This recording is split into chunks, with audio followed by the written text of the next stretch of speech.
Today's episode of Chicago Bears Now is presented by Manscaped. Go to manscaped.com/chat to get 20% off and free shipping on the #1 men's grooming tools that are out there. More on this later on in the show. Let's get into today's Chicago Bears news. Very news heavy on today's show.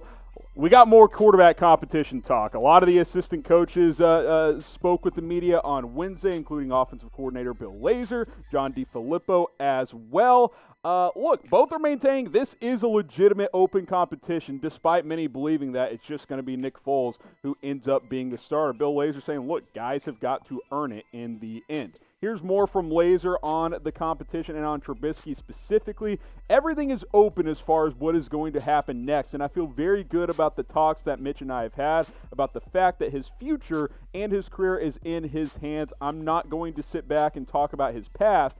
I'm going to let Mitch determine the story. And look, that's the attitude that these coaches have to have. That's the attitude that Mitchell Trubisky has to have because, look, the past is irrelevant. It's about the here and it's about the now. And when he's on the last year of his rookie contract, since they declined his fifth-year option, it's 2020 or never for Trubisky. That's just the situation. So he's got to earn the coach's trust. He's got to take this job, and he's got to prove that he can be this team's franchise quarterback long-term because up to this point, we saw a glimmer of hope in 2018, took a step back in 2019. This is going to be a big year for Mitchell Trubisky and for the rest of his career.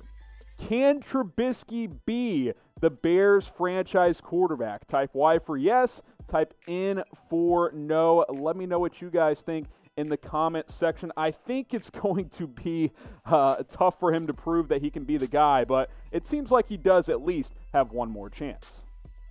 I mentioned today's show is presented by Manscaped. You go to manscaped.com/chat. I want to tell you guys about the Weed Whacker. Look, I didn't know until about a couple of years ago when my current fiance, girlfriend at the time, said, hey, you got some hair on your ears. I was like, what are you talking about? And I tried to find different razors, but look, this 360 stainless steel blade, the Weed Whacker, it gets in those tough spots. It trims the hair. It trims the nose hair as well. This is a perfect present for your dad on Father's Day. Maybe it's not a traditional gift, but we all need one of these. Guys, over 70% of women out there say they want their men to trim their nose hair and their ear hair. It gets annoying. I didn't know for 22, 23 years of my life that it was a big deal. Trust me, guys, females care. Go to manscaped.com/chat. Get 20% off. Get free shipping. The Weed Whacker, you're not going to have any razor burn in your nose, in your ears. It's the best product out there. It's rechargeable. You can use it in the shower. Trust me on this. You want to shop today at manscaped.com/chat. More on the quarterback competition. This from John DeFilippo, the quarterback coach. You need to have command of yourself in terms of the quarterback lifestyle we always talk about. Living, breathing, eating, sleeping football. You need to have command of the offense and the scheme. Then thirdly, you need to have command of the team in some fashion. So what's the theme there? Command. That is going to be a big determining factor on who wins the quarterback job. And look, you look at these guys' careers, it's not like either of these guys has lit it up. You take Nick Foles' 2017 playoff run away, he's a career backup. That's just the reality of it. So it's not like it's a given that he's going to start over Mitchell Trubisky. I've said I expect him to start. That doesn't mean it's going to happen, though. That doesn't mean I'm just sitting here saying, oh, I think Nick Foles is, one of the best quarterbacks in the NFL and that what you bring him in here, he's clearly your guy, but you bring a guy like that in here, at the very least, it's a competition, and that's what this coaching staff keeps talking about. That's what they keep maintaining. Obviously, the competition hasn't begun yet because they're not going to compete over Zoom, but once these guys get back on the practice field, hopefully some preseason games can happen. We can see who ultimately earns the job. So who will start? Type F for Nick Foles, type T for Mitchell Trubisky. I'll make this the pinned comment on today's video. If you get hit with the ad, go ahead, scroll on down, type your F for Foles, or type your T for Trubisky.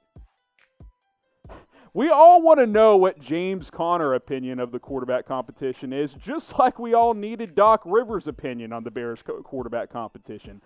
James Conner did play against Trubisky in high school and college. Not sure why this is a huge deal, but hey, we need everybody's opinion, right? He hopped on Pardon My Take with Big Cat and the boys and said, I think Mitch is going to come out hot this year. That's my dog. I played against Mitch my senior year of high school. We've been going at it, Pitt versus North Carolina, Steelers and Bears. I know his work ethic. I know what he's about to do. He's going to come out fired up. I dug deep on this one because I was like, why do we need to know James Conner opinion? Well, they didn't play together or against each other in high school and in the ACC. Mitch Trubisky tore up Pitt his last season at North Carolina for over 450 yards and 5 touchdowns in a 37-36 thrilling win. Any guesses on who the quarterback was for Pittsburgh? That would be the infamous Nathan Peterman. So that's your fun fact of the day here on Chicago Bears Now. But look, everybody seems to have an opinion on Nick Foles versus Mitchell Trubisky. For whatever reason, it seems like more people are in Trubisky's camp, especially lately. It'll be fascinating to see how this plays out. Obviously, these guys go back. They're buddies. Not sure what James Conner's opinion matters in the grand scheme of things, but I thought I would fill you guys in on that. Hope you guys are subscribed to the channel already. If you aren't, I encourage you guys to hit the big red sub button and turn on notifications so you never, ever miss a video. We're closing in on 10,000 subs. Help us get there. More subscribers means we can publish more videos. Share that link below, youtube.com/BearsNow. It'll also be in the description for you guys. Adam SHAHEEN, could he have a role? Are they going to keep him around?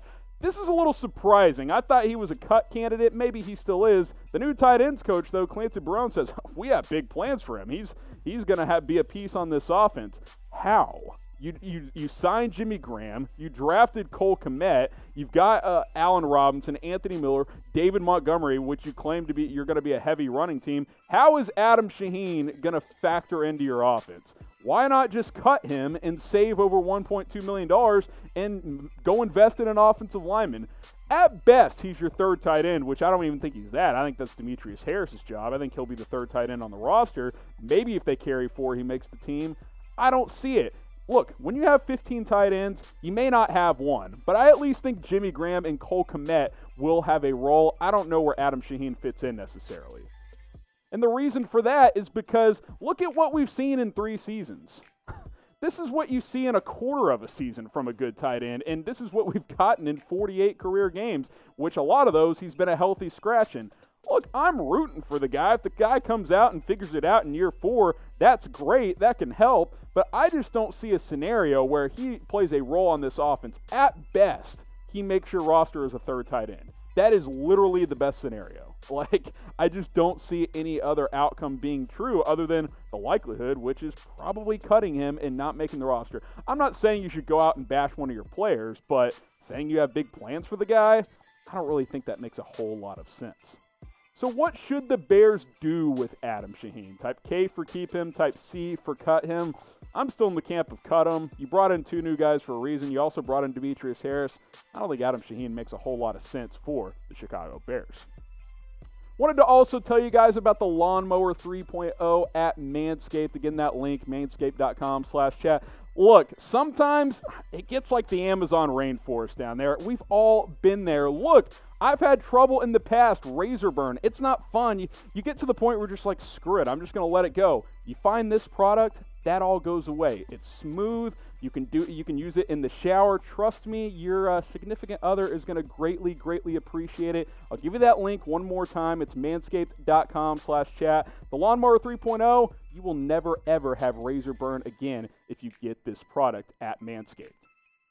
Final story here is a Riley Ridley breakout, a possibility. Mike Furrey, the wide receivers coach, again, a lot of the coaches spoke with the media just yesterday saying, look, I'm high on this kid. I feel good about what he's doing. He only had 6 catches last year, and there's a lot of competition for, wide receiver 3, 4, and 5. Here's Furrey on Riley Ridley saying, I think the one thing I'm really excited about right now, and I'll be honest with all of you, I think the biggest growth we're going to see from anybody in our room is going to be Riley Ridley. Now, that doesn't mean necessarily he's going to come out and, just earn the third wide receiver job behind Robinson and Miller, but he'll have opportunities. Who will have the biggest role out of these 4 guys? Because like I said, Robinson's your number 1. I think Miller's pretty firm as that number 2 receiver. You brought in Ted Ginn. You got Riley Ridley. You drafted Darnell Mooney. Javon Wims is in the mix. Let me know. Type G for Ginn, type R for Ridley, type M for Mooney, and type W for Wims.